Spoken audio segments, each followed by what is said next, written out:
જય શ્રી કૃષ્ણ। આજે આપણે બનાવશું પાલકની ઢેબરી 3 લોટ મિક્સ કરીને। એના માટે જોશે આપણે 2 ટેબલસ્પૂન ઘઉંનો લોટ, 2 ટેબલસ્પૂન ચણાનો લોટ, 2 ટેબલસ્પૂન બાજરાનો લોટ, પાલકની ભાજી એકદમ ઝીણી સમારેલી, એકદમ ધોઈને ઝીણી સમાર લેવાની, ને 1 ટીસ્પૂન મીઠું, અડધી ટીસ્પૂન મરી, 1 ટેબલસ્પૂન આદુ મરચાં, 1 ટીસ્પૂન લાલ મરચું પાવડર ચટણી, કાશ્મીરી તીખું મિક્સ છે, 1 ટીસ્પૂન ધાણા જીરું, 1 ટીસ્પૂન હળદર જોશે, ને ચપટી હિંગ જોશે। ને પાલકની ભાજીમાં જ પાણી છૂટે, એમાં લોટ બંધાઈ જશે। જો જરૂર પડશે તો જ પાણી લેશું 1 ટેબલસ્પૂન। ને તળવા માટે તેલ, પ્રથમ આપણે તેલ ગરમ કરવા મૂકી દેશું અને પછી લોટ બાંધી લેશું।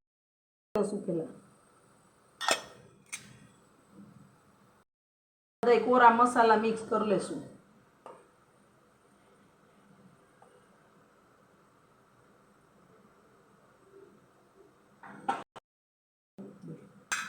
મીઠું, ચટણી, હળદર, ધાણા જીરું, મરી પાવડર ને મીઠું બધું કોરું મિક્સ કરી લેશું।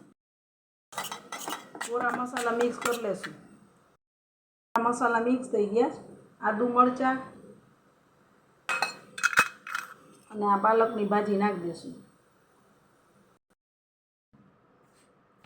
જો આવી રીતે બધું મિક્સ કરી દેવાનું છે પાલકની ભાજી બરોબર। હવે 1-2 ટેબલસ્પૂન પાણી જોશે। 2 ટેબલસ્પૂન પાણી નાખ્યું છે। હવે બાંધું જ લોટ જોઈએ છે તો જ બાંધશું, કડક બાંધવાનો લોટ। જો આવો કડક લોટ બાંધવાનો છે। નાના નાના લુવા લઈને વણી લેશું, હાથેથી થેપીને થાય આમ પણ વણી લેશું। સેજ જ લોટનું અટામણ લેવાનું છે।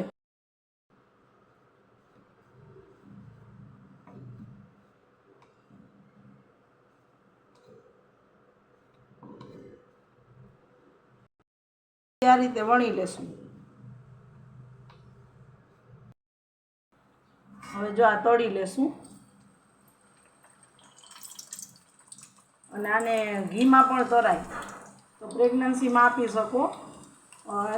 તીખું મરચું નહીં નાખવાનું, બાકી બધું નાખવાનું, લીલું મરચું ને તીખું મરચું નહીં નાખવાનું, અને ઘીમાં તળવાનું તો પ્રેગ્નન્ટ લેડીને પણ આપી શકીએ, બહુ જ સારી લાગે। મીડિયમ ફ્લેમ ઉપર તળવાની છે આને, ક્રિસ્પી થાય ત્યાં આ રીતે જો ધીમા તાપે તળવાની છે, હજી ક્રિસ્પી કરવાની છે। જો આ બ્રાઉન થઈ ગઈ છે, કાઢી લેશું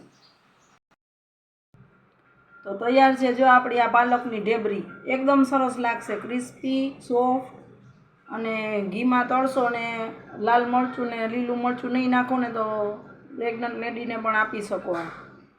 ને બહુ સરસ, ઘરમાં બધાને ચા સાથે બહુ જ ભાવશે, સરસ લાગે છે। એકવાર જરૂરથી ટ્રાય કરજો। જો મારી રેસિપી તમને ગમી હોય ને તો લાઈક, શેર અને સબસ્ક્રાઈબ કરજો। જય શ્રી કૃષ્ણ।